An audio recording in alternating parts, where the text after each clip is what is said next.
Olá, hoje é 1º de abril e também a primeira edição do Dinâmica Cast. Hoje falando sobre o que aconteceu no mundo do automobilismo neste final de semana. Eu sou o Thales Cristiano e para conversar comigo tá o Luiz Andretti. Tudo bem, mano? Boa tarde, galera. Boa noite. Bom dia também aí para quem tá assistindo. Escutando, na verdade. Pois é, esse é o rádio do século XXI, rapaz. Pois então, vamos começar falando com o supra-sumo da velocidade, né? Não? Vamos falar de Fórmula 1, que foi aquela com coisa certeza. maravilhosa do GP do Bahrein de ontem.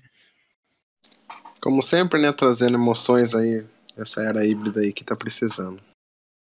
Ah, sim, Ferrari calou a boca dos críticos no sábado, né? Depois de um começo bem ruim na Austrália. Provou que os motores ainda têm potência, só não tem confiabilidade. A gente já vai chegar nesse ponto. A gente viu ali uma Ferrari muito forte na pré-temporada, mas a Austrália parece que eles andaram com menos potência. Então, dominaram aí todos os treinos e mostraram muito superiores no Bahrein. E é o que todo mundo esperava da pré-temporada da Ferrari, né? Aparentemente, na Austrália houve um problema durante a corrida, os motores entraram em modo de segurança. Tomou tempo até de Honda, na verdade, mas conseguiu no sábado fazer 1-2 na classificação, assim como todos os treinos livres.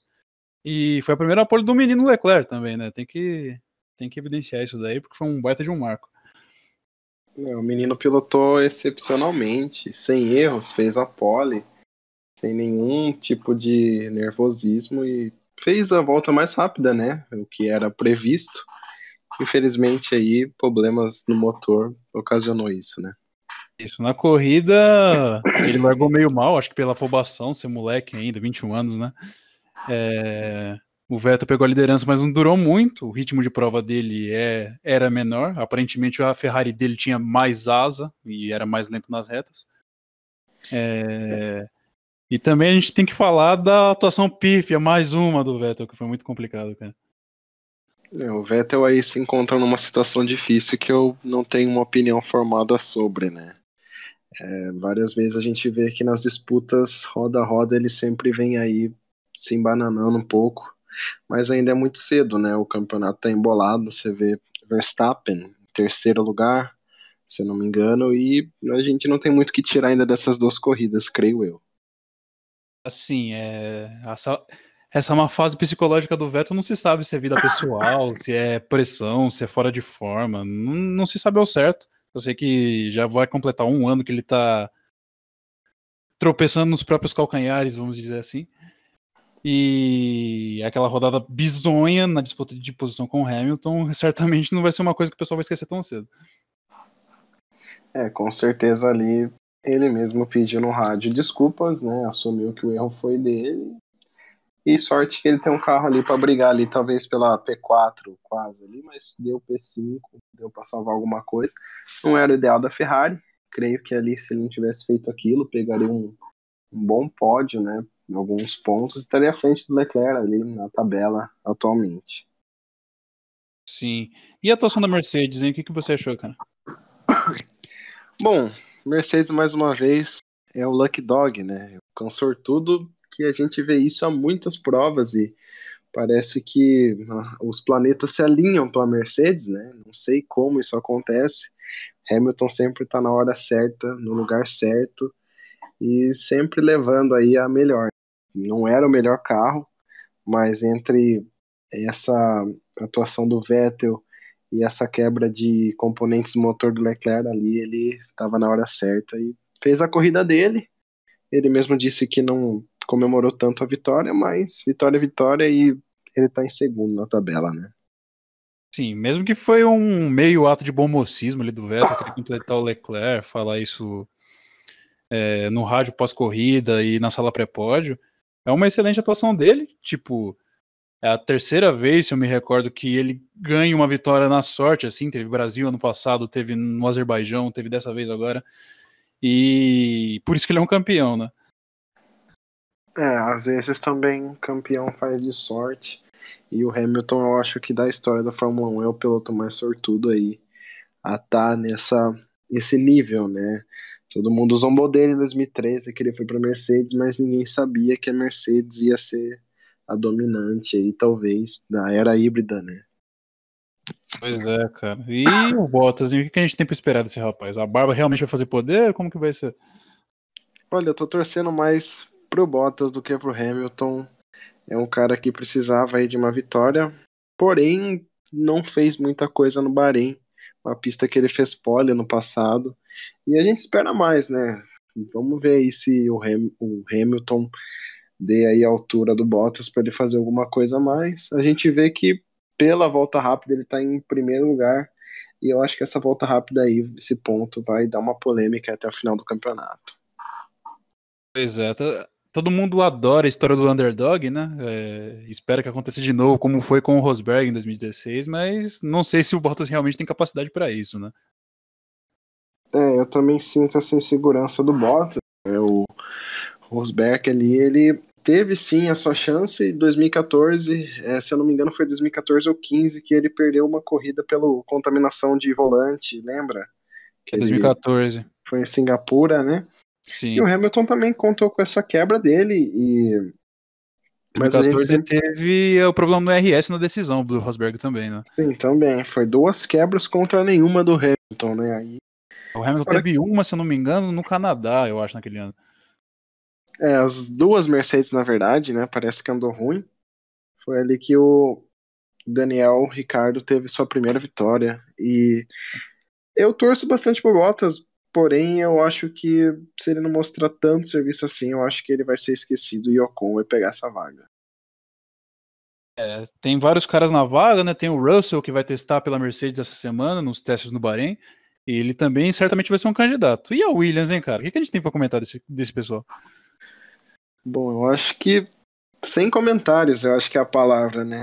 Não sei o que realmente Kubica tá fazendo na Fórmula 1, além de puro marketing, porém eu acho que esse marketing tá saindo pela culatra, né? Não sei o que ele tá esperando, né? Eu acho que é um cara que tá pouco abaixo da média e com ainda mais com esse carro ruim da Williams, ele não vai conseguir nem, sei lá, um 19º lugar.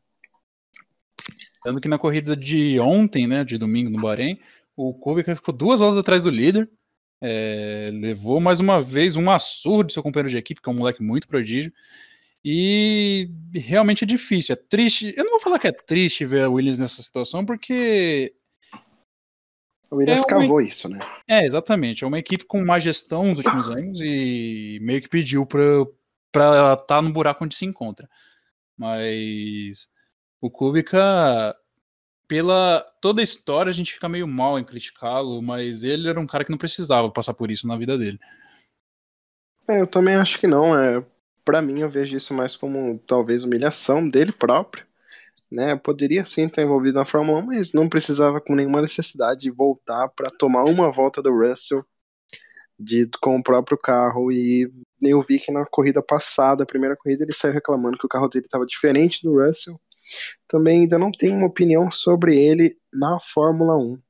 Tá, o Lando, a gente sabe que tá com um carro anos-luz melhor que a Williams, porém a gente não pode julgar o quanto o Russell é bom na Fórmula 1 ainda com esse carro, que nem parece o Fórmula 1. Pois é, lembra, nos remete à época onde a gente tinha 3 equipes, a Hispânia, a HRT e a Virgin, se eu não me engano, que eram sub-Fórmula 1, andavam no nível de um GP2 aquilo. Mas Com enquanto certeza, isso faz lembrar que eu calculei uma vez uma pole da GP2 na Espanha contra o último lugar da Espanha, do Bruno Senna. Eles faziam o mesmo tempo, nos mesmos segundos, nas mesmas casas, e isso chega a ser apatético na Fórmula 1, né? a era híbrida, isso meio que foi banido, né? Então houve a Manor e a Caterham, que foram equipes mitológicas que agora ficaram só no folclore dessa nova época, mas que tinham desempenho nesse nível, né? A Sauber de 2017 não fica tanto atrás assim, né? Foi um mérito o Pascal Wehrlein ter pontuado na Áustria. Foi na Áustria? Ou foi na Áustria? Não, foi na Espanha, Eu né? não sei, acho que foi Baku, não foi? Não, foi na Espanha, foi um 7º lugar na Espanha, se eu não me engano. Também não É, lembro. enfim. E foi um mérito ele ter conseguido pontuar com aquele carro que tinha um motor muito fraco, muito defasado. Foi a última Sauber com motor defasado da Ferrari, se eu não me engano. Uhum. Só que a Williams de 2019 consegue estar atrás daquela Sauber. Talvez eu creia que eles estejam atrás até daquela Caterham de 2014, né? Porque a gente vê, além dos pilotos, né? Você tinha o Kobayashi, que não era um piloto tão ruim quanto o Kubica, né? O Kubica. Segundo Galvão Bueno, amigo. A lendária Caterham da Silver Tape, né? Com certeza. Mas agora vamos falar dos destaques da corrida. Se fosse para eleger o piloto do dia, além do bom mocismo de votar no Leclerc, quem que seria? Eu creio que vou no Lando. Não tenha dúvidas que aquele P6 ali, eu acho que foi para dar uma energia na McLaren, né? Por mim, eu fico com ele. Assim, se você vê os últimos anos da McLaren, até ano passado mesmo, depois de forjar uma mudança para os motores Renault, certamente foi uma vitória isso daí. A grande questão é que a McLaren tem sofrido nos últimos anos, que começa bem e vai decaindo ao longo da temporada. Parece que tinha problemas com o desenvolvimento do carro. O Now We Can Fight não deu certo ano passado, infelizmente, né? Eu acho que também a época McLaren-Honda foi meio obscuro pelo a gente não sabia se o motor era ruim ou o carro era ruim também, né? E a gente vê que esse casamento entre Red Bull e Honda tá dando certo. Obviamente que a Red Bull é anos-luz melhor em fazer chassis do que a McLaren. E a gente vê um bom casamento aí. Pena que não rolou nada entre a McLaren, né? Mas é um bom começo. Eu acho que assim, eles vão desenvolver mais esse carro, né? Uma McLaren totalmente nova. Creio que é mais bandeira americana do que Inglaterra, né? Com o Zac Brown e tudo mais. Na verdade, depois que o Ron Dennis saiu do corpo diretivo da McLaren, eles têm se perdido um pouco. Houve Eric Boulier, Zac Brown agora, depois Gil de Ferran cuidando da turma da Fórmula 1. E realmente, finalmente, eles parecem estar andando para frente em alguma coisa na principal categoria do automobilismo. O que fazia muito tempo que não acontecia. Bom, de começo, ano passado, a McLaren fez P5, né? Com Dom Alonso das Astúrias. E depois veio só decaindo. Van Dorn não conseguiu acompanhar o ritmo de classificação nem de corrida do Alonso. E foi bem difícil mesmo. É melancólico o que passa Williams e McLaren no momento, né? Você tinha dito do Now We Can Fight do Alonso na Austrália. Teve um outro piloto que ano passado usou a mesma frase, não sei se para tirar sarro ou só por coincidência mesmo, que foi o Gasly, quando fez o P4 no Bahrein no ano passado. E esse ano tem se mostrado, eu não sei, uma palavra ao certo para descrever como está sendo o Gasly Realmente, na Red Bull até hoje, mas está sendo um tanto quanto engraçado. O que você acha?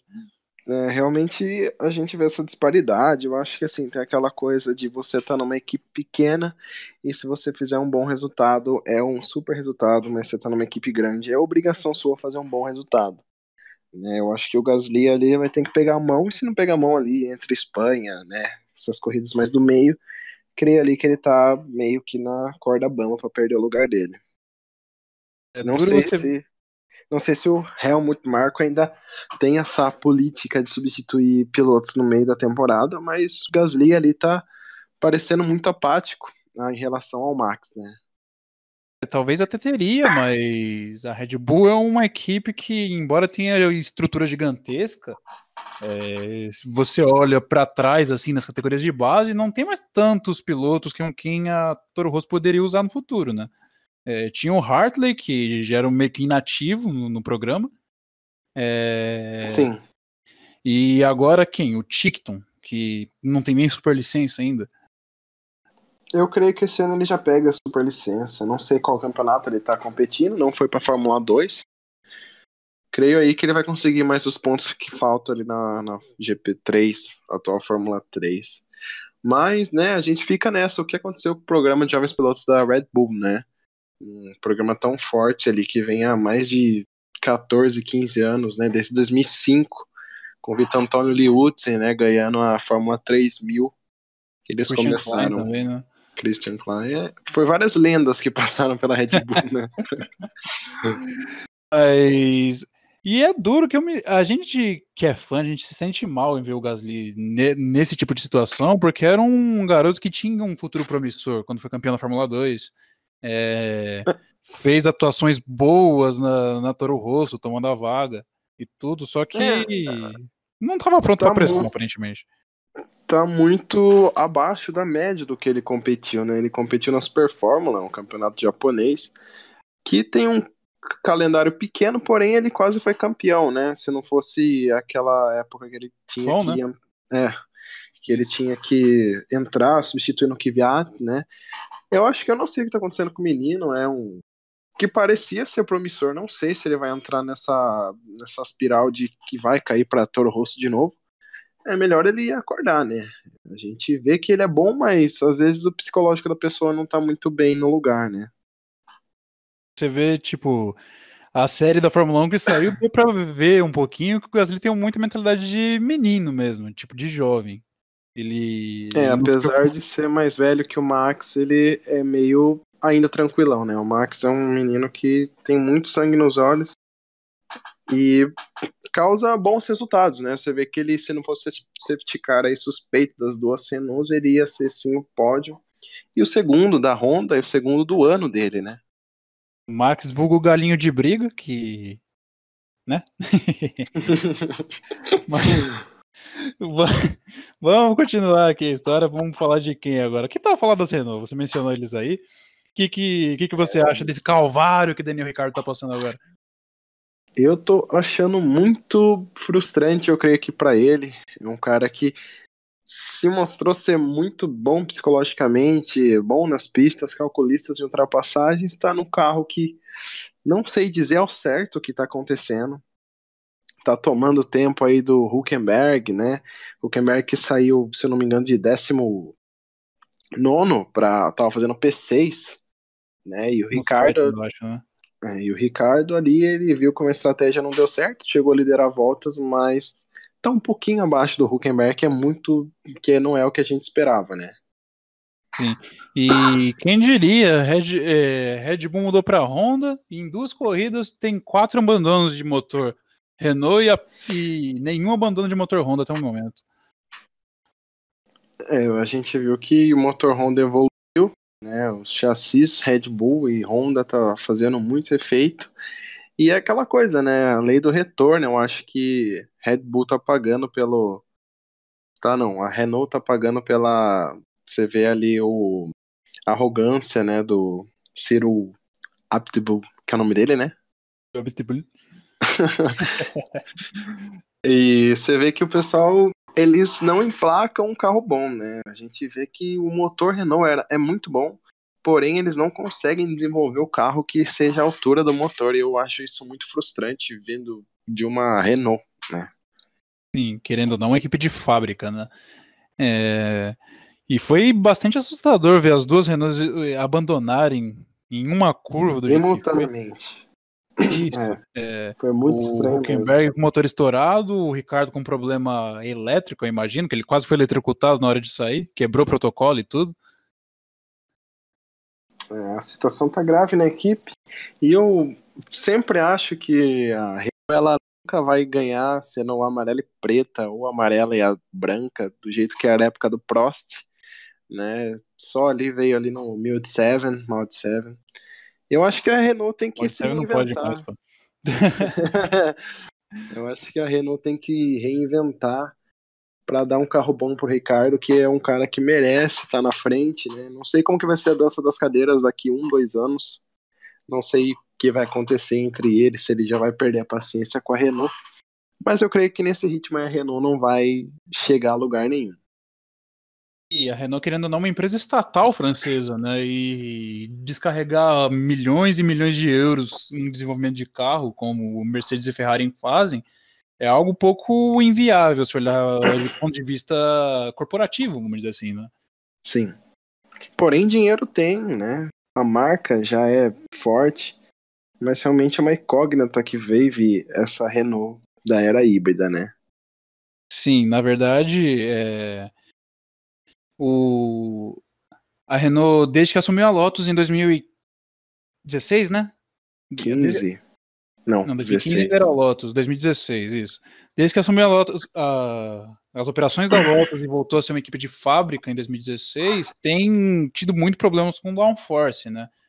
O motor ainda ao longo da temporada consegue desenvolver bastante potência, uma potência considerável, não ao nível das duas grandes, mas a ponto de poder brigar por corridas quando era com a Red Bull. Mas esse ano parece que eles estão um passo atrás. Tudo parece dar problema no carro da Renault, pelo menos no carro de fábrica, né? Então, esse é o problema, e eu acho que Renault ali, eu acho que vai ficar entre a sétima e sexta equipe do Mundial esse ano, do jeito que tá indo, né? A Haas tá forte, não sei o que aconteceu com ela nessa corrida. Tem a Magnussen, ficou abismado com esse desempenho.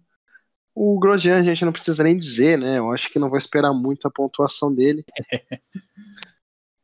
Porém, isso acaba que enterra a equipe, né? A gente vê que ano passado a Haas era assim para ser a quarta equipe no Mundial.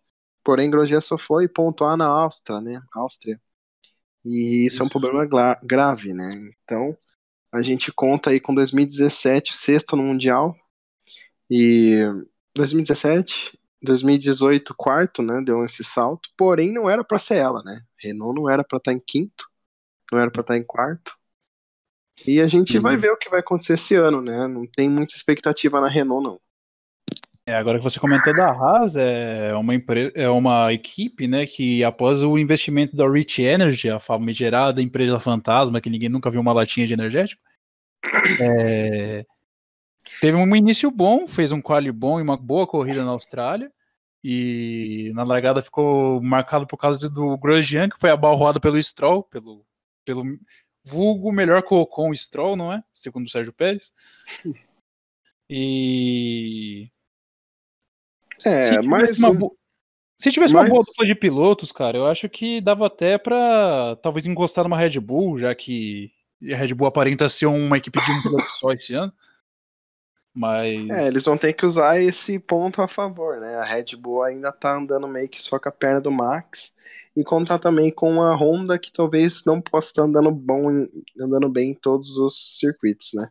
A Haas ali, ela teve de novo aquele problema da pistola, né, da pistola do pneu assim, na Austrália, e que isso é bizarro. E mais uma vez o Grosjean não pontuou nessa, Magnussen pontuou na outra, porém nessa também não. A gente espera que a Haas melhore em piloto. Todo mundo já tá pedindo para tirarem o Grosjean da Haas. Eu também acho, gostei dele na Lotus, porém parece que ele é totalmente avoado nessa Haas, né? Não sei que ele anda bebendo antes da corrida, mas não é um cara que tá apto a dirigir esse carro. muito energético, pô. Ainda mais agora. Então, né? E com essa conversa, o Pietro dá um sorriso gigantesco dentro de casa, né? Um cara que é muito bem familiarizado com a equipe e aparenta ser o próximo brasileiro na Fórmula 1, por incrível que pareça. Eu acho que ele tá bem perto, né? Eu creio que o que atrapalhou ele mesmo foi a superlicença. Ele foi campeão da Fórmula Renault, eu acho, não foi? Da World Series. A World Series que creio que já não tava valendo mais aqueles 40 pontos. Se eu não me engano, foi no último ano que valia, foi quando ele foi campeão. Porém, creio que ainda ele tá sem. Eu vejo umas notícias de que ele ainda tá faltando pontos e talvez ele tenha que fazer mais alguns pontos de testes, né, na Haas. Porém, ele tá muito bem encaminhado, creio eu, né? Se o Gunter e o Gini for um bom administrador de equipe, eu acho que já vai pensar no menino. Porém, ele fica bem fora, né? Esse ano que ele vai ficar inativo, nem indicar ele quis correr, ou não deu pra correr. E ele vai ficar só em videogame, né? Simulador, né? É bem difícil. Eu creio que a situação dele, cara, seja a mesma do Alexander Albon, agora da Toro Rosso. Ele, quando chegou na pré-temporada desse ano, ele tinha que ter uma experiência com um carro de Fórmula 1 para poder assumir o volante de um carro de Fórmula 1 durante a temporada, porque antes ele não tinha feito nenhum teste. O primeiro teste dele com um carro de Fórmula 1 foi na Espanha, na pré-temporada deste ano. O Pietro já fez um teste, eu acho que ano passado, e testou esse ano também. Eu acho que ele já tem boa situação, caso pinte uma vaga para ele ano que vem. A gente espera bastante do Pietro, né? Um menino de... Porém, o Enzo parece que tá muito mais encaminhado do que ele, né? Não sei ainda. Mas, né, mais títulos ali, outros aqui nas categorias de base. Eu acho que esse outro menino, Enzo, vai vir forte. Né? Ele, Luca Petekoff, né, entre outros aí, Drogovic. O Brasil está muito bem representado em categoria de base, né? Porém, chegar na Fórmula 1 é um caminho muito difícil, ainda mais com esses apadrinhados europeus, né? Pois é. Você vê um caso claro da Itália, né, que ficou desde o Liuzzi, quando saiu, acho que em 2011 ou 2012, não, o Trulli, na verdade, né, quando saiu da Fórmula 1, ficou sem piloto até agora, quando o Giovinazzi voltou a pilotar o carro da Sauber. Da Sauber não, da Alfa Romeo, né? Sim, então, é o Antônio Giovinazzi. Então, O que esperar desse cara? Exatamente, falando da Alfa Romeo, cara, tipo, o Kimi tá se divertindo no meio do pelotão, brigando com a molecada, E tá fazendo boas corridas, né? Sim, ontem fez uma ótima corrida, andou no oitavo, terminou acho que em nono, se eu não me engano, não foi? Foi E P7 ou 8. deixa eu verificar aqui. E o Giovinazzi, tipo, Giovinazzi, segundo o Galvão Bueno, Giovinazzi, creio que aí não vai segurar 1, 2 anos nesse o ritmo cara que que, ele tá tipo, fazendo. quando ele fez a estreia dele na Fórmula 1, que foi no GP da China de 2017, todo mundo Ele achava fez que... Austrália também. Ele fez Austrália também? Ah, é verdade, o Verlaine estava afastado, né? O Kimi chegou em sétimo mesmo, excelente exibição. Chegando na frente de Pierre Gasly de Red Bull, por incrível que pareça. O Pierre já tava na Não, Fórmula tô 1 nessa falando. época? Não, tô falando na corrida de ontem. O Kimi chegou em sétimo e o Gasly em oitavo. Você vê O... até aqui na grelha, o Kimi tá em sexto, né, no Mundial, atrás de nomes, né, que estão em equipe grande, né, o Kimi tá ali figurando ali na sexta posição, atrás de Ferrari e Mercedes, né. Pois é. E uma pergunta agora: quem será que tá em melhor situação? Será a Toro Rosso ou será a Racing Point? Bom, é difícil dizer, mas creio que ainda eu em Toro Rosso. Eu sinto que Pérez e Lance Stroll sejam aqueles caras que ficam respingando ali um P9, um P10, né? Já eu creio que a Toro Rosso tem um carrinho ali para P8 às vezes, né? Em corridas que favoreçam o carro. Pérez deu uma declaração de que está feliz com o ponto que fez, né? Isso deixa muito a desejar um piloto que era o Pérez, né? Que tem quase 9, 8 pódios. E é um cara ali que tá se contentando com migalhas, né? Sim, é um cara que já passou do seu ápice, vamos dizer assim, né? Hoje vive como um piloto experiente bom para a equipe, né? Semelhante ao Hülkenberg, só que o Pérez, na minha opinião, é um pouco melhor que ele. O Pérez conseguiu, em todos os anos de Force India, se eu não me engano, fazer pódio, enquanto o Hülkenberg no mesmo carro que ele não. Né? O Pérez é um cara Exatamente. muito. O Pérez é um cara muito veloz, eu acho que ele se queimou bastante ali na época que ele foi para McLaren e Mercedes, na época que ele era piloto da Ferrari, né? Pelo fato de que a Sauber tinha motor Ferrari. Creio ali que se ele ficasse mais uma temporada na Sauber, alguma coisa acontecia para ele de melhor, né? Não ir para McLaren de começo. Pois é, e pegou um ano péssimo da McLaren em 2013, né? E só houve atuações ruins daquela época. A Toro Rosso, por sua vez, o Kvyat pontuou, fez uma ótima corrida na Austrália. Estava em beast mode, segundo o pessoal da equipe dele. E Deixou o agora, Gasly Albon. Isso, deixou o Gasly comendo poeira na Austrália e ontem no Bahrein o Albon pontuou. Seus primeiros pontos na Fórmula 1, chegou em nono lugar. E a gente achava que ele era um piloto figurante, mas aparentemente ele não parece ser tão ruim assim, né? Eu acho que ali ele. Creio que, ele não vai subir para Red Bull, né? Eu acho que se for caso de substituição, que Kvyat ali suba, caso aconteça, mas Albon é aquele Hartley que eu acho que é um pouquinho melhor, né? Não tava nem. A Red Bull não tava nem pensando nele antes disso acontecer, né? Nem da academia da Red Bull ele era atualmente. Então, e fica complicado. Eu imagino que seja complicado o Kvyat voltar para a Red Bull após tudo que aconteceu com ele, né? Né? Mas eu É, creio ali que mais umas corridas aí de péssimos resultados do Gasly, o Helmut Marko não vai aguentar muito, né? Já vamos sabemos falar um como é a pouquinho. peça. Agora vamos falar um pouquinho da próxima etapa, na China, né? Uma etapa que ano passado foi muito disputada. Mais uma vez, Ferrari andando bem. Será, cara? Que querendo ou não, é um circuito onde se anda com muita carga aerodinâmica, precisa de muito downforce. Ano passado, Então, ano passado, Bahrein, Ferrari andou bem. China, Ferrari andou bem, né? Tem tudo ali pra Ferrari de novo se mostrar forte, né? lembrando que ano passado Bottas não ganhou a corrida por um detalhe, né? Houve um safety car, o Ricardo agradeceu e ganhou a corrida de maneira esplendorosa no ano passado. Sim. E será que a Red Bull tem bala na agulha para incomodar as grandes esse final de semana? Não, ainda não. Creio que só vai fazer ali máximo P4, P5, né? Acho que a Red Bull não tá madura, eu acho que pra uma vitória, né? Isso se a Ferrari não quebrar de novo, né? Pois é, eles deviam estudar mais o caso e dar um carro confiável, né? Vai saber se a Ferrari tá nessa de McLaren agora, né? Pois é. Ferrari que já vai provavelmente deve ir para o segundo motor com o Leclerc. Ou não sei se o sistema de recuperação de energia seja algo simples de consertar assim, mas querendo ou não, a Ferrari já ficou bastante para trás no campeonato, né? A Mercedes 2 dobradinhas e a Ferrari 2 corridas, 2 resultados não tão bons assim. A gente dá pra ver que Mercedes, não sendo um bom carro ambas as corridas, né? Ali fez ambas as corridas não, porém 1-2 nas duas corridas mostra o quanto a Mercedes ela tem um bom desempenho digamos assim, em todas as corridas, né? Eu acho que eles ficam ali na espreita sabendo que a Ferrari vai fazer alguma coisa de errada, né? Pois é. Agora vamos mudar de assunto, vamos falar de Fórmula 2. O último degrau antes de chegar na Fórmula 1.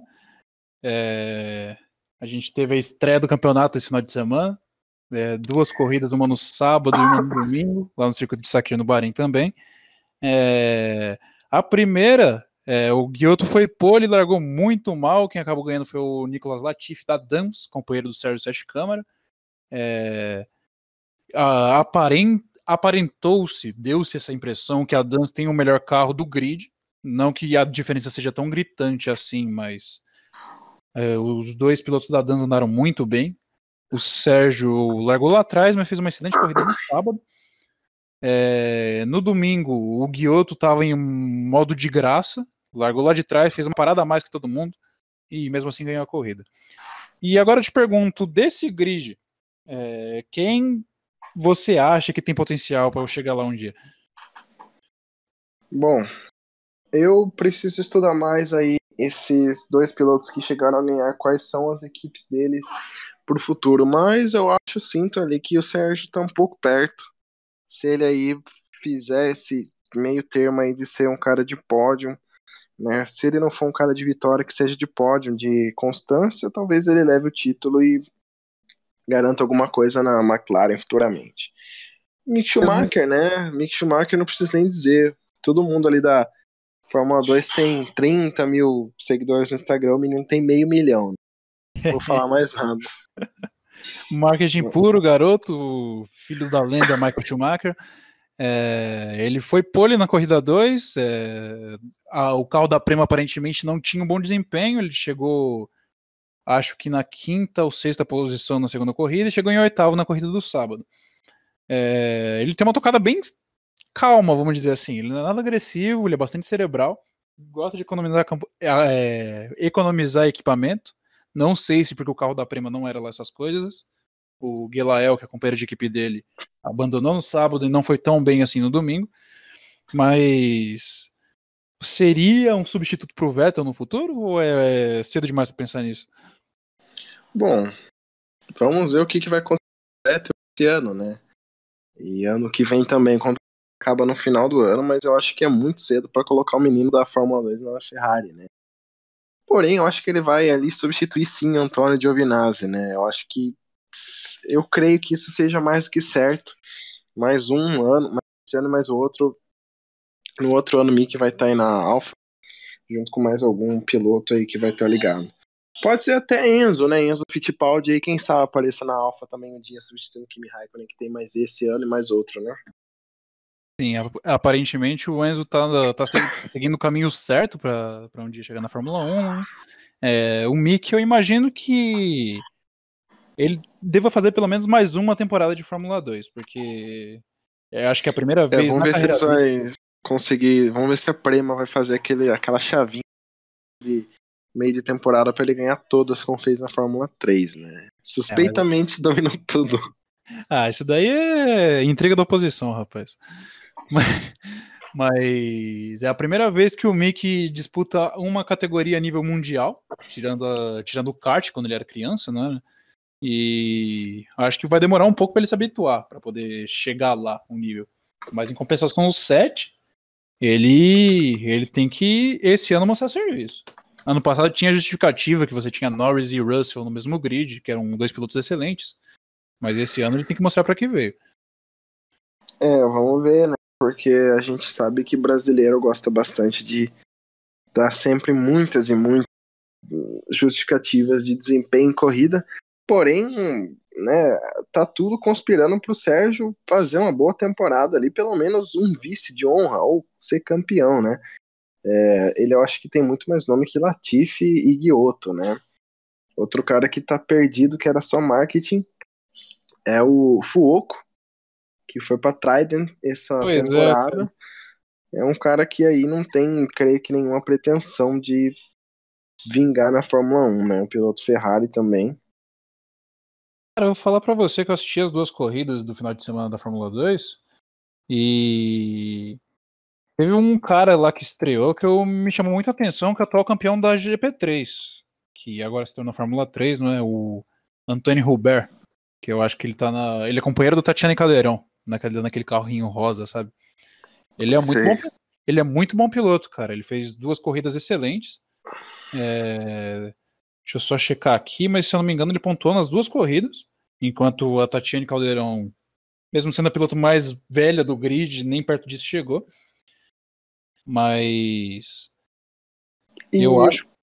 de pretensões para Fórmula 2, eu acho que já basta, né? Não tem muitos nomes aí que tenham um apoio de fábrica, né? Você vê Enzo, Fittipaldi, Ferrari, né? O Sérgio tá com a McLaren, creio que o Latifi seja da Renault, né? Sim. E eu acho Pitting que é também, isso, eu acho, né? né? A gente tem que ver essa dança da cadeira aí que vai acontecer na Fórmula 1. Mas eu creio que esse ano aqui não vai subir muita gente, não, ou quase ninguém. Esse Antônio Hubert, ele chegou em quarto na corrida do sábado, foi uma excelente atuação dele. E na corrida do domingo ele chegou em nono, com o carro da equipe Arden, né? E eu imagino que ele consiga. E a Trident esse ano começou as operações na Fórmula 2 também, entrou no lugar lembra da Russian Time? Sim. Então, agora Russian Time. agora eles saíram, se retiraram da Fórmula 2 e deram lugar à Trident, a equipe que foi do Pedro Pequeno na Fórmula 3. E agora esse ano eles trouxeram. Deixa eu só checar aqui Filho os. do Alesi. Isso, Juliana Alesi e. Deixa eu ver aqui. Fuoco. Será. Não, é o Bochung. O Fuoco não tá na Trident. Ele tá, Não. sim. Deve estar na Fórmula 3. Não tenho certeza, mas dos pilotos da Fórmula 2 são esses. É o Juliana Alesi, que eu imagino que o carro da Trident não seja tão bom assim por enquanto. E o Bochung. É uma equipe que nunca foi boa, né? E MP Motorsports a gente tem o saudoso Jordan King. Lembra dele?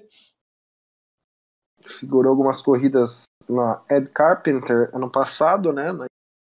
É um piloto aí que tá só correndo acho que por correr, né? E, por incrível que pareça, ele parece que vai fazer a temporada completa da Fórmula 2, não correndo em Mônaco, porque ele vai fazer 500 milhas de Indianápolis. A gente tem que ver também o line da IndyCar, né? Sim. Tendo alguns pilotos aí. Esse Jordan King, né, não tem muita opinião, né? O cara que só andava em misto e revezava o carro com o Ed Carpenter no oval, né?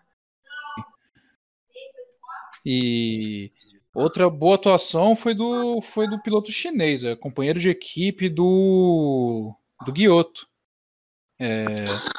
Ele fez a volta mais rápida no sábado e no domingo ele chegou em quarto.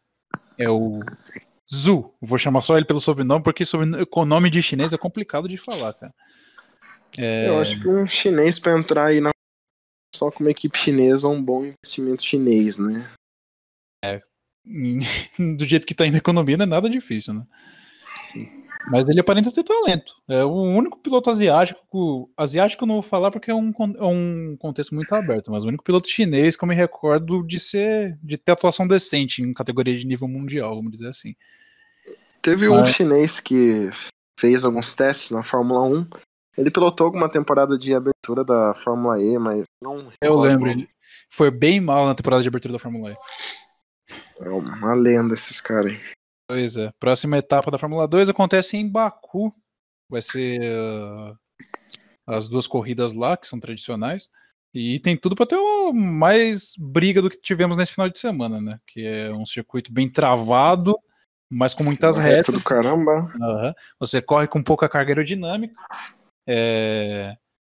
E a gente vai ver aí. Eu acho que a estratégia, para mim, se eu fosse piloto da F2, tem muita ultrapassagem, é manter o carro na P2 só na última volta ultrapassar, né? Porque você vê que o Sérgio sempre fez isso, né? Ele tava liderando, mas sempre tomou ultrapassagem, sempre terminou no pódio, né? Sim, Fórmula 2 tem essa de ser muito difícil segurar uma ultrapassagem. E eu acho que isso é uma coisa que não deve ser tão assim positivo para Fórmula 1, show de ultrapassagens. Para mim, eu não sou tão a favor assim. Sim, ano passado ele passou perto de ganhar uma das corridas, eu acho que é do domingo, lá em Baku, mas acabou perdendo pro George Russell, que passou ele nesse mesmo esquema que você falou aí. Agora vamos falar do próximo tema aqui. Deixa eu ver aqui na nossa saudosíssima pauta. Vamos falar de NASCAR. Etapa do Texas nesse final de semana. Na sexta a gente teve a Truck Series, a Gander Outdoors Trucker Series. Todo ano muda isso agora, hein, cara? Pois é, o dinheiro manda. Pois é. E teve mais uma vitória do Kyle Busch, a quarta em 5 etapas. Praticamente um absurdo. E já acabou o número de participações do. Não, falta mais uma ainda, que ele vai correr na Truck. E a gente vê que é habilidade, né? Junto ali é um bom conjunto de carro. A Toyota eu acho que podia se chamar Toyota Truck Series, né? Porque não tem mais concorrência entre as outras montadoras e pilotos, né? Você tinha me dito que o dinossaurão Greg Biffle vai voltar para disputar algumas provas do 51, enquanto isso Kyle Busch vai ganhando corridas a bordo do 51 da Toyota, né? Toyota Tundra. Ele não tá muito pra aprender ou pros caras, né, da full time. Ele gosta de vencer e tendo uma equipe, quem nunca, né? Acho que tá certo. Ele tem um bom acerto, tem o apoio da Gibbs no motor Toyota, então ele vai para frente, né? É bom que colocaram esse limite de participações pilotos da Cup, porque senão ele dependesse, ele iria ganhar todos que participava, né? Todos que participaria. Deus me livre, uma coisa que ninguém merece mais ver esse cara ganhando no meio da molecada, cara. Pode falar. Uma coisa que eu fico bem triste é que a Xfinity e a Truck deixou de ser uma categoria de profissionais de pilotos para ser categorias de base, como F2 e F3, né? Eu acho que, assim, é bem frustrante isso, porque tem pilotos que correm esse campeonato como se fosse um campeonato grande, né? Não de base. Sim, é a porta de entrada dos rednecks ricos para a NASCAR, né? É verdade. Tem algum prospecto, algum calouro, um novato brilhante na Truck Series que você acha que vai chegar lá um dia ou ainda não? Bom, a Truck Series, o Kyle Busch, ele tira todo a coisa, né, de como você vai saber o que tá acontecendo. A gente vê muito a Thor, né, a Thor Motorsport ali sempre andando bem, né? Você vê o Johnny Sauter de novo, né? Ele anda bem, né? O Grayton Finger é um cara que não tem nenhuma parceria com o time de Xfinity nem de Cup, né? Eu acho que ali mesmo os pilotos que são da equipe do Kyle Busch, né? Tem Todd ali, Gilliland, né? tem o Gilliland, né? E Sim. Ben Rhodes não é da Thor também, parece. E, né, é bem difícil lembrar todos os nomes da Truck, né? Muitos nomes. Porém, eu acho que ainda ninguém vai subir, né? A Xfinity tá muito bem de pilotos. Eu acho que a Truck vai ficar mais por um ou 2 anos aí. Teve. Qual piloto tá dirigindo o 9 da Xfinity Series agora? Isso me fugiu o nome dele. O 9 tá É o Noah Gragson, né? com o Noah Gragson. O 8 Isso, que é part-time, né? O 8 é isso. part-time da JR. Noah Gragson que não pegou a mão ainda. Isso que eu ia falar. Eu acho que é um caso de um cara que subiu muito cedo. É, subiu, mas também a gente não pode dizer o que é o Chase, né? Você vê que Tyler Reddick levou o campeonato na última prova, né? Eu acho É. que tem ali o Reddick que fez top 5 em todas as corridas, exceto Daytona. Né? Ele fez P2 em 2 corridas, P3 em uma. E eu acho que é um menino ali que se não fosse o Kyle Busch ali pra atrapalhar no 18, eu acho que ele já teria levado 1 ou 2 corridas já. Porém, Sim, ele vai estar no Chase, sim, sem dúvidas. Xfinity Series, Kyle Busch levou de novo. Eu vi o finalzinho da corrida, essa ele não dominou como ele costuma, ele só levou graças a uma bandeira amarela no final, que parou, pôs só combustível enquanto o pessoal trocou pneu e liderou as últimas 6 ou 7 voltas. Porém, é um cara imbatível, né? Você vê que eu creio que ele tem todas as manhas porque é um carro que ele compartilha com o Jeffrey Earnhardt, né? E você vê que quando esse 18 não é pilotado pelo Kyle Busch, ele não chega sempre em primeiro lugar, né? Só o Kyle Busch parece que ganhava no 54 e no 18 da Xfinity. Pois é, e uma categoria que ele domina ainda mais, ele tem quase 100 vitórias na Xfinity Series, e realmente aí onde ele veio o apelido de Rei do Sabadão, não é? Nossos amigos do Fox Sports que deram esses apelidos carinhosos. Pois é. Um abraço pra eles, que eu sei que estão ouvindo isso daqui. Pro mestre Edgar, principalmente. Pois é, cara. Vamos falar agora da Monster Energy Cup Series. Onde houve esse... Famosamente, né, que não vi muito bem, né, transmitida, porém foi dominada aí pelos carros da Toyota, como sempre, né, eu acho que não foi o final de semana da Penske, muito menos da Ford, né, porém ali o Soares andando bem rápido, fazendo um P3, né, ele tem, eu acho que só 5 top 5s, e Hamilton, né, 33 vitórias without the title. Pois é, e lembrando que o Hamilton levou 2 punições nessa corrida, caiu lá pra trás 2 vezes, mesmo assim conseguiu ganhar a corrida. Você falou que o pessoal da Penske não foi tão bom, o Ryan Blaney chegou a liderar um pouco a corrida, mas acabou estourando o motor e teve que abandonar. E a gente Keselowski, Keselowski, 35º, Joey Logano 17º. Eu não sei muito bem o que aconteceu aí com o pessoal da Penske, né? com o Ryan Blaney certamente aconteceu isso. O Kyle Busch liderou uma parte da corrida também. Todo mundo falava que ia ser mais uma varrida na carreira dele, mas ele deu uma batida no muro no último segmento e acabou se complicando, né? E não conseguiu. E Eric Jones, Pra mim, o destaque da corrida. Truex Jr., o desgosto da Joey Gibbs, né? Parece ser um cara que tá muito apagado aí na categoria, né?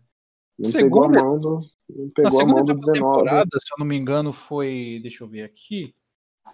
Acho que foi em Phoenix. Não, foi em Atlanta. Ele chegou em segundo lugar. E empurrando o Keselowski, que ganhou aquela corrida, né? Sim. Mas foi a única boa atuação dele até aqui no campeonato. É um cara que eu acho que não vai ter mais crescentes como foi 2016, 17, né? Foi momentâneo, né? Como eu disse uma vez, se ele não levar em 2017, eu acho que foi o que aconteceu, né? Sim. Jimmy Johnson fez a pole, andou consistentemente no top 5, liderou boa parte da corrida, acabou em quinto. Primeiro top 5 dele na temporada, se eu não me engano. Será que a gente vai ver o monstro de nomeação ou é só hype? Eu acho que é só frescurite, né? pra ele, top 5 é bom porque ele vem de 2018, começo de 19 ruim, né? Hendrick não tá acertando a mão nesse Camaro, porém não tem como prever realmente nesse formato que é a NASCAR com Chase, né? A gente vê que em 2016, quem ia duvidar quem ia saber que o JJ ia ganhar, né? E foi lá e ganhou. Foi naquela famigerada final, onde houve as batidas do Carl Edwards com o Joey Logano, e ele acabou capitalizando e levando o Epta naquela oportunidade, né? E Clint Bowyer, hein? Segundo colocado, melhor resultado dele na temporada, se eu não me engano. Clint Bowyer é um cara que já é experiente, né? Ele tem a mão da NASCAR, porém fraco de título, né? Chegou ali a almejar alguma coisa em 2012 com um carro fraquíssimo do Waltrip 15. Mas eu acho que a cara da Haas ali tá entre o Kevin Harvick e o Almirola, que tá sendo o segundo melhor piloto com pontuação na equipe. Sim, Almirola terminou a corrida em sétimo, atrás do saudoso William Byron, sua melhor atuação na temporada. Que é um menino também que, se não tomar cuidado, vai se queimar, né? Ele e Ball. Viu muito cedo, né? Um grande problema que tem acontecido. Bom, esse Ballman ainda não tem uma sobre, né? Um cara que discretíssimo, né?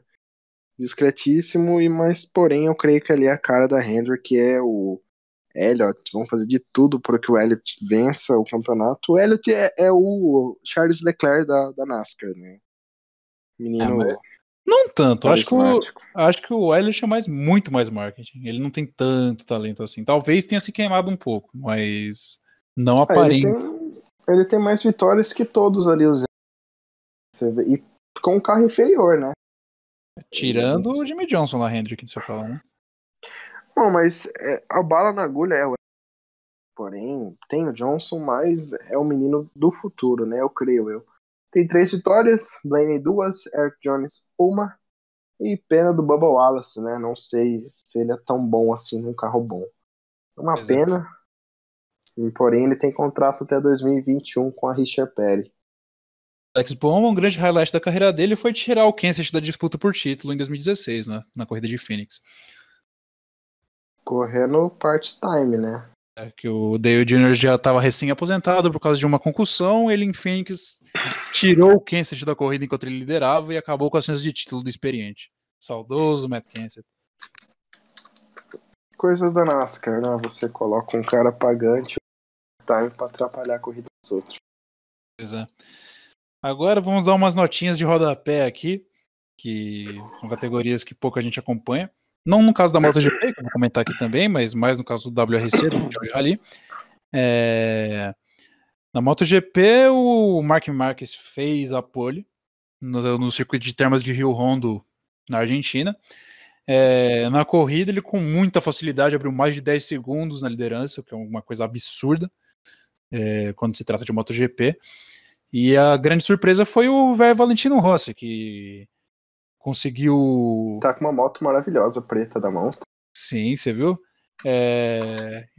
Conseguiu mais uma vez surrar o seu companheiro de equipe, o Maverick Vinales, andou consistentemente na frente, brigou a corrida inteira com o Andrea Dovizioso da Ducati e deu uma passada sensacional na última volta para segurar o segundo lugar.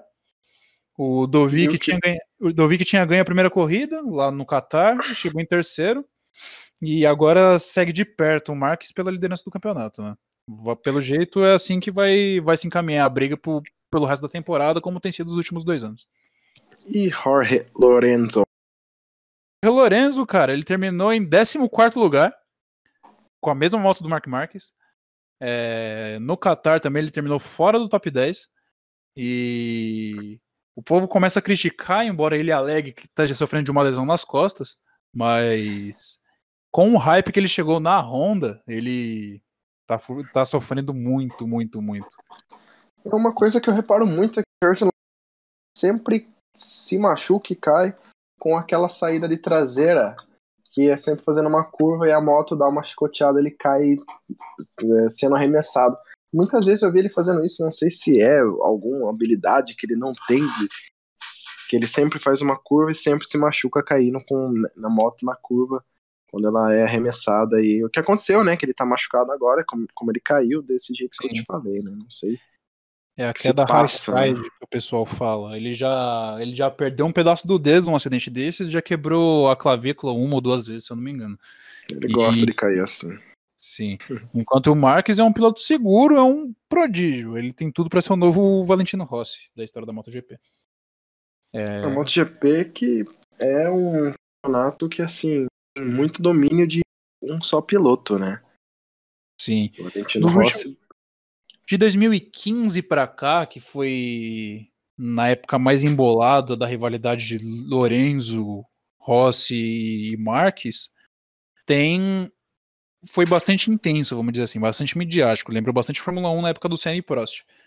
Mas hoje em A dia, gente vê que na época atual, nomes de Valentino Rossi e Marc Marques é o nome da categoria atualmente, né? Eu acho que pouca gente conhece quem foi campeão antes desse pessoal. E se eu vai não me, ser sempre assim, né? se eu não me engano, o último campeão foi o Casey Stoner, em 2013. E o California Kid, né? O California falecido o Nick Hayden foi em 2006. Aí 2007. 2007, né? Não, foi 6. 2006. Daí 7 e 8 foi o Valentino. Em 2009 foi o Casey Stoner. Em 2010 foi o Jorge Lorenzo. Em Casey 2000, Stoner de novo. o Casey Stoner foi em 2012 de novo. Daí em 11 e 13 foi o Lorenzo. Ele foi tricampeão, o Lorenzo. 2013 foi Marx, Lorenzo 212, 2011 Casey Não, minto. O Stoner Lorenzo foi campeão em 2015, 2013 e 2011. e 10. E 10, isso. Tricampeão. Antes desses, só Valentino então e Marc Marques que tá colonizando. Multicampeão, sim. E tem o Lorenzo também, né? Só que seria o Lorenzo Vettel da MotoGP atualmente. Mas é o que a gente tem. Enquanto também teve o Mundial de Rally, o WRC, né? A gente teve o Rally das 10 mil curvas, na etapa da Córcega, na França. O Elfyn Evans liderou a sexta, o sábado e grande parte do domingo, da Ford, piloto da M Sport. Ele parecia que ia dar a primeira vitória para a montadora desde a saída do Sebastian Gier, no final do ano passado. Só que no último segmento, no último estágio, houve um estouro de pneu do dianteiro direito e ele acabou perdendo o rally todo. A vitória caiu no colo do Thierry Neuville da Hyundai, o belga. Conquistou sua primeira vitória da temporada e ele vai ir em busca da briga pelo título após a grande desilusão do ano passado, onde ele deixou o título escapar pelas mãos na última etapa. Com o estouro de pneu do Elfyn Evans, ele chegou apenas em terceiro lugar, completando o pódio. O segundo lugar foi Sebastian Ogier, que comendo pelas beiradas, ganhou 2 rallies já esse ano, mas está em segundo lugar no campeonato, atrás de Neville da Hyundai, que lidera o campeonato e aparenta ter o melhor carro. Que o campeonato mundial de rally vive uma época muito equilibrada. Houve uma época onde só a Volkswagen dominava, depois só a Citroën. Hoje a gente tem Ford brigando, tem a Toyota, tem a Citroën, e tá realmente, eu acho que das categorias FIA é a mais equilibrada, vamos dizer assim. Com certeza. E 55 minutos, eu acho que isso já deu nosso conteúdo para esse final de semana. Final de semana que vem a gente provavelmente vai ter mais coisa para conversar. Semana que vem temos EPRI de Roma, com o campeonato também, né? IndyCar, né? Qual vai ser a pista? Tô abrindo o calendário aqui. Uma pausa para Fórmula 1. E a terceira etapa fica em Birmingham, 7 de abril. Birmingham, gosto desse circuito, hein? E Fórmula E, vamos ver se mais em 6 corridas, 7ª corrida tem mais um vencedor diferente num construtor diferente. Acho que agora vai ter algum piloto aí que vai conseguir fazer 2 vitórias na temporada. Eu voto aí no da Costa para essa corrida. Só por causa do nome da equipe ou por causa de outra coisa? São meras coincidências. O Fórmula E também, que por sua vez está muito embolada, né? se eu não me engano, não tem nenhum piloto com 2 vitórias na temporada até aqui. Porém, eu creio que isso seja feito no novo carro, né? Como diz o Verne. Tá batida, festival de punição, e a gente às vezes não pode cantar a vitória 5 horas depois do resultado oficial, né? Tem que sempre esperar um pouco. O tem sido o grande defeito da Fórmula E, né? Mas acho que por isso hoje encerramos por aqui e semana que vem a gente tá de volta. Tchau, tchau, boa noite a todos e obrigado por escutar o nosso podcast automobilístico.